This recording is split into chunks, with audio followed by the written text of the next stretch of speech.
Bonjour à toutes et tous et bienvenue dans le premier épisode des podcasts de Magie Blanche et compagnie sur la divination dans le marc de café ou plus communément la lecture dans le marc de café.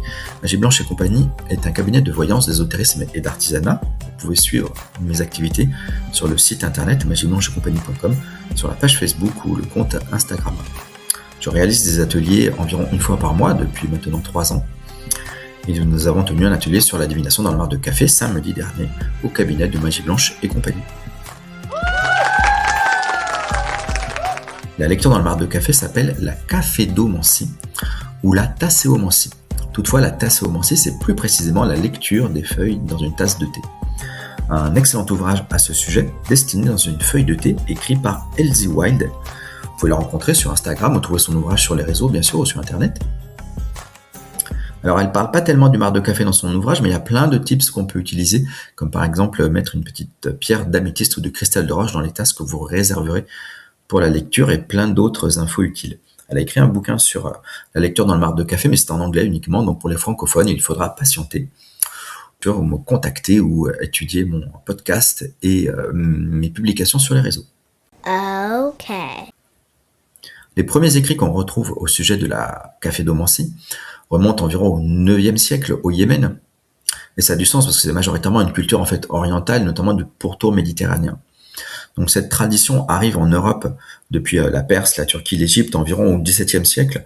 D'ailleurs, excellent film, La fille de D'Artagnan avec Sophie Marceau, Philippe Noiret, où est évoquée en tout cas l'arrivée du café, pas de la lecture dans le marc de café, mais du café en France notamment. On trouve dans tous les cœurs vivants l'amour du merveilleux. Alors c'est une tradition qui se transmet de façon plutôt orale et de mère en fille, en tout cas beaucoup pratiquée par les dames dans les pays du pourtour méditerranéen. Donc c'était le cas pour ma part en Grèce et dans ma famille, mais c'est le cas donc en Turquie et dans d'autres pays. Et c'était un vecteur d'échanges sociaux, puisqu'en fait on venait pour passer l'après-midi chez la tante, la grand-mère ou la voisine. On venait pas donner un billet de 50 € et puis on repartait avec les informations pour notre choix professionnel ou notre choix sentimental. Pourquoi ? Parce que le café grec ou turc, il faut quelques heures pour le préparer, le servir, le boire et enfin pouvoir le lire. Donc en fait, on s'installait confortablement dans le salon et puis on allait prendre des nouvelles les uns les autres, on allait évoquer nos problématiques, rire ou pleurer bien sûr, et puis on allait apporter des douceurs. Ça, c'est indispensable quand on fait la pratique. Dans le marc de café, il faut des baklavas, des courabiés, des cornes de gazelle, des loukoums pour passer un bon moment. Et donc forcément, c'est bénéfique pour chacun d'entre nous. Donc il faut du matériel un petit peu spécifique. On va en parler dans quelques instants. Et en tout cas, forcément, il faut une tasse dans laquelle on va lire les dessins que le marc de café aura laissé au fond de la tasse quand on aura renversé la tasse, parce que ça va avoir laissé des traces, une sorte de fresque. C'est très artistique. Et donc, on aura vu des formes où on ne les aura pas vues. Ça dépend de chacun. C'est pour ça qu'on va avoir quelqu'un qui est spécialisé dedans. Et puis quelqu'un, en fait, qui est quand même connecté avec l'invisible et qui a un sens de l'intuition qui est aiguisé. Et on peut évidemment le développer et l'aiguiser soi-même. Donc, je vous encourage à essayer de le pratiquer. Ou en tout cas, passer du temps avec des personnes qui le font. Une consultante qui venait souvent solliciter des tarots ou autre chose et qui appréciait d'avoir une lecture dans le marc de café, tant et si bien que elle a demandé à ce que je lui apporte du café moi-même. Elle s'est procuré une tasse et elle le pratique maintenant à son domicile. La lecture dans le marc de café, c'est bien de le faire à plusieurs. On peut le faire tout seul. C'est enrichissant, mais c'est mieux à plusieurs. Comme ça, on peut comparer ce qu'on lit, ce qu'on voit dans la tasse, puis bénéficier du regard des autres. Et très souvent, quand même, c'est utile d'avoir un regard extérieur pour soi-même. Voilà, mais sinon, si vous avez un bon livre pour faire votre compagnon pendant que vous attendez que la tasse soit prête pour la lecture, c'est parfait aussi. Donc, on va voir des images, c'est symbolique. Et donc, on va en faire une interprétation de ces images. Tout le monde ne voit pas les mêmes. Une personne pourra avoir plein de cœurs, une personne pourra avoir beaucoup d'animaux, une personne pourra peut-être voir des lettres ou des mots. Ça dépend de chacun et on ne fera pas tous la même interprétation d'un cheval, ou même si on a tous vu un dragon, on ne verra pas forcément le même signe pour nous. Sur Internet, vous trouverez des dictionnaires qui diront, si vous rêvez d'un aigle, c'est un succès assuré. Si vous rêvez d'un serpent, c'est un problème de santé. S'il y a un chat, c'est une trahison. On n'a pas tous la même signification du symbole d'un chat. C'est pareil pour les dictionnaires de rêve. Donc, je vous encourage vivement si vous en avez besoin, vous inspirer de ce que vous avez trouvé sur Internet, enfin surtout vous en remettre à ce que vous dit votre intuition et à la personne que vous êtes allé consulter parce que vous lui faites confiance, si vous êtes allé la consulter. Et vous-même, voilà, écoutez votre intuition, soyez à votre écoute et recevez les éléments que vous devez recevoir plutôt que ce qu'on vous dira dans un livre où tout est écrit à l'avance. C'est une transmission orale, c'est une iconographie. Il est important ce terme d'iconographie parce qu'on va vraiment voir des dessins en fait. Et dans ces cultures orientales, les icônes, notamment religieuses, ont beaucoup de sens. Donc voilà, donc cette transmission orale est vraiment fondamentale. Et c'est pour ça que c'est aussi un temps d'échange où on va parler les uns avec les autres. Donc c'est bien de remettre un petit peu de social et de rencontres et d'échanges au sein de nos populations. En fait, c'est un art qui fait preuve de résilience, il aurait pu disparaître, notamment aujourd'hui à l'heure scientifique, du numérique, de la distance, où on ne voit plus chez les uns chez les autres. Eh bien, au contraire, cet art continue de vivre, de développer et de se transformer, et c'est tant mieux. Et donc je vous encourage une fois encore à y porter de l'attention. Alors quel est le matériel dont on a besoin? D'abord, il faut une petite casserolette en cuivre, qu'on appelle en grec un briki. Voilà, je ne ferai pas l'offense de le prononcer en turc parce que je ne parle pas turc et je vous prie de m'excuser, mais c'est aussi bien. Il existe des casserolettes de différentes tailles pour faire un café, pour faire 2 cafés, pour faire 3 cafés. Alors on s'entend, c'est des petits cafés, c'est la taille d'un expresso, vous n'aurez jamais un long... Alors si, vous pouvez prendre une casserole qui fait plusieurs cafés, mais pas pour en faire la divination.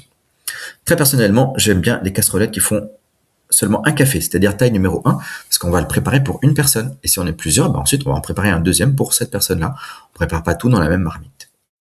Thank you. Sur le gaz, c'est mieux. Pourquoi? Parce que sur la plaque électrique, ça fait chauffer aussi le manche qui est en cuivre ou en fer, et vous allez vous brûler. Donc ça, c'est un petit peu dommage. Et donc du coup, vous avez besoin d'une manique ou d'un torchon pour verser votre café. Du coup, c'est pas pratique et du coup, on en met à côté. Donc c'est vraiment mieux sur le gaz. Et si vous avez qu'une plaque en céramique ou donc une plaque électrique, vous pouvez aussi, mais enfin ça sera moins pratique, il faudra faire attention. Vous mettez un petit peu de café au fond de la tasse. Alors pas trop bien sûr. Si vous aimez que ce soit fort, mettez-en suffisamment. Si vous aimez que ce soit pas fort, n'en mettez pas trop. Il en faut quand même un peu, parce que sinon il n'y en aura pas au fond de la tasse pour pouvoir lire. Donc au début, il va falloir que vous dosiez vous-même la quantité dont vous avez besoin. Et si vous voyez quelqu'un comme moi qui a déjà l'habitude, il vous posera la question et il fera en fonction de la réponse que vous lui aurez donnée. En tout cas, on met suffisamment de café dans la casserolette. On met de l'eau à ras-bord, et puis on met sur le feu. Et on met sur le feu à feu doux. Et oui, parce qu'il faut aller doucement. Pourquoi? Parce que le café, c'est pire que le lait chaud. Vous êtes là, vous attendez, ça fait déjà 2 minutes, mon Dieu, c'est toujours pas prêt. Alors bon, vous en avez marre, vous dites, tiens, je vais faire mes lacets, et puis vous faites vos lacets, et paf, patatras, ça y est, ça déborde, et c'est fini. Voilà, le café grec, c'est pire que le lait quand ça déborde, vous n'avez pas une seconde. Donc il faut éteindre le café avant qu'il bout. Sinon, c'est foutu. Donc il y a une sorte de mousse qui se fait tout en haut du café. Voilà, quand vous voyez la mousse, vous avez juste le temps de vous dire bon tiens, est-ce que c'est de la mousse? Et quand vous vous êtes dit ça, vous vous dites oui, c'est de la mousse. Donc paf, vous arrêtez le café et là vous vous servez dans la tasse que vous avez préparée. Elle est à côté, évidemment, vous l'avez déjà mise. Et vous versez délicatement votre café dedans. Et là, votre café, évidemment, il est chaud et il est trop chaud. Vous pouvez pas le boire tout de suite. Donc vous allez poser la tasse et vous allez attendre qu'il refroidisse. Mais il va refroidir vite. C'est pour ça qu'il vous faut des petites dégustations, des douceurs, et puis être avec quelqu'un pour discuter, ou un bon bouquin. Parce que de toute façon, une fois qu'il aura refroidi un peu, vous n'allez pas le boire d'un coup. Non, parce que si vous buvez d'un coup, le marc, c'est pas encore déposé au fond de la tasse, et vous allez avaler le marc, et ça sera certainement très bon, mais il n'y aura plus de marc pour faire la lecture dans le marc de café. Or, c'est pour ça que vous êtes venu. Donc on le boit par petites gorgées, petit à petit, et comme ça on discute, on échange, on plaisante peut-être, on pleure des fois. On lit son bon bouquin, on mange un loukoum ou un baklava, ou en tout cas un morceau si on veut pas prendre trop de poids. Et petit à petit, on arrive au fond de la tasse. Et donc, il y a un moment donné où il n'y a plus grand-chose quand même, mais on voit qu'il y a quand même encore un peu d'eau. Et là, il faut l'oublier, notre café, pour que vraiment le marc se dépose complètement au fond et qu'on voit bien la différence, la séparation de phase. Le marc noir au fond et puis un peu d'eau un peu plus claire juste au-dessus. Et là, vous pouvez prendre très délicatement votre tasse pour ne pas remettre le marc en suspension. Dans le peu d'eau, vous portez à vos lèvres, vous faites slurp, slurp, slurp délicatement. Et puis, vous allez sentir au bord des lèvres un changement de texture. Ça y est, vous avez absorbé l'eau, il reste le marc. Donc là, vous arrêtez, vous regardez votre tasse, vous tournez 1, 2, 3 et tac, vous retournez dans la sous-tasse, parce qu'il faut une sous-tasse. Évidemment, vous évitez de tout renverser à côté de la sous-tasse, c'est mieux.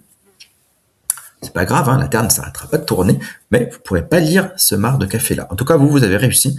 Vous l'avez mis dans la sous-tasse, et là, il va falloir l'oublier pendant au moins 1 heure, peut-être 1 heure et demie, pour que le café qui va se déposer le long des bords de la tasse, il ait eu suffisamment de temps pour couler et puis se sécher, de façon à ce qu'ensuite vous puissiez le retourner puis en faire la lecture.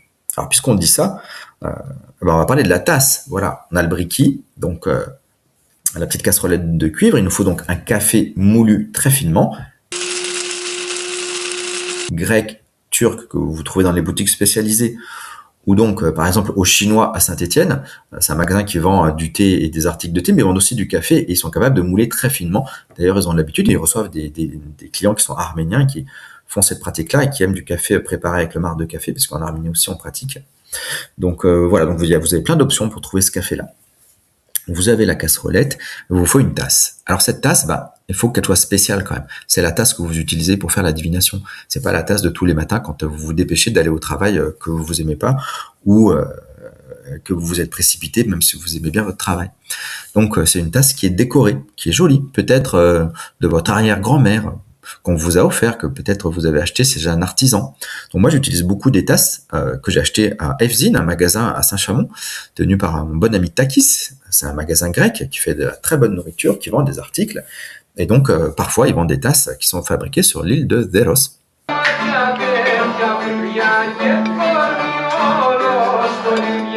Et elles sont très jolies. Elles ont surtout la particularité d'être claires à l'intérieur.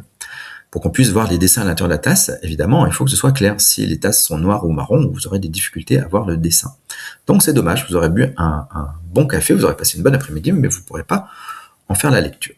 Donc voilà, donc vous avez vu un petit peu tout le procédé. Alors on peut déjà parler de la fin. Une fois que vous aurez lu tout votre marc de café, vous pourrez laver votre tasse, évidemment la sécher, puis vous pourrez peut-être la nettoyer énergétiquement, spirituellement, avec de l'encens, de la sauge, ou en faisant vibrer un bol tibétain tout autour, par exemple. Alors comment on fait pour lire le café, en tout cas les traces de marc de café à l'intérieur de la tasse? Il y a plusieurs techniques.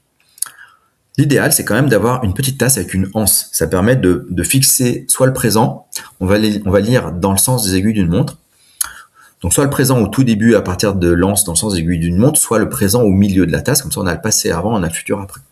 Mais on peut aussi considérer que le passé c'est au fond de la tasse, que le présent c'est en haut.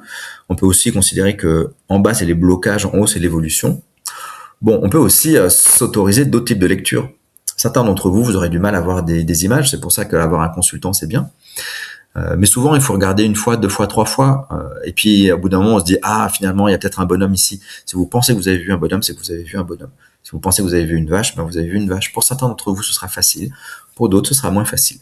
Je vous encourage à reporter en dessinant avec un crayon à papier ou un stylo sur une feuille les images que vous avez observées. Ça aidera les gens avec qui vous faites la lecture à bien voir ce dont vous parlez. Ils seront d'accord ou ils seront pas d'accord. Ça n'a pas tellement d'importance qu'ils soient d'accord ou pas, mais ça enrichit les échanges et ça apporte quand même des fois du sérieux à ce qu'on a observé, parce qu'il y a vraiment des choses qui sont extraordinaires parfois, qui sont bluffantes, et des questions aussi ici de synchronicité. Et chacun va voir dans sa tasse les éléments qui le concernent. Vous allez peut-être voir dans une autre tasse des choses qui vous parlent à vous. Donc voilà, c'est très riche. Une personne verra peut-être beaucoup de cœurs, une autre personne verra peut-être des oiseaux, une autre des dragons, peut-être il y aura un mot. Peut-être on lira âge et il est question effectivement du papa qui est malade. Peut-être on voit un poussin et puis un oiseau sur une branche et puis un oiseau qui s'envole. Donc voilà, après tout l'art est de réussir à tirer le fil entre tous les éléments qu'on va observer pour en recevoir un message de l'invisible. Et bien sûr, c'est également un outil de développement personnel qui nous amène à réfléchir et à travailler sur nous-mêmes. Et en fait, tout simplement à communiquer avec l'invisible et à aiguiser notre art de l'intuition. Donc beaucoup de choses au sujet de la lecture dans le marc de café, à la fois pas si facile et à la fois en fait plutôt facile. Donc je vous remercie beaucoup de l'attention que vous avez portée à ce premier podcast, à la lecture dans le marc de café. Y aura-t-il un prochain atelier l'année prochaine sur le sujet? Ce n'est pas certain, on verra les demandes. En tout cas, il y aura d'autres ateliers. Le prochain, c'est le vendredi 12 juin, c'est sur les haïkus. Nous ferons un deuxième podcast à cette occasion. Et puis le programme et le planning de l'année prochaine arrivera sans doute bientôt. J'adresse mes plus profonds remerciements, ma plus grande gratitude à une personne qui m'est très proche et très sincère pour m'avoir vivement encouragé à réaliser ce premier podcast. Je vous souhaite à tous une excellente fin de journée et je vous souhaite une délicieuse dégustation de votre café. À bientôt.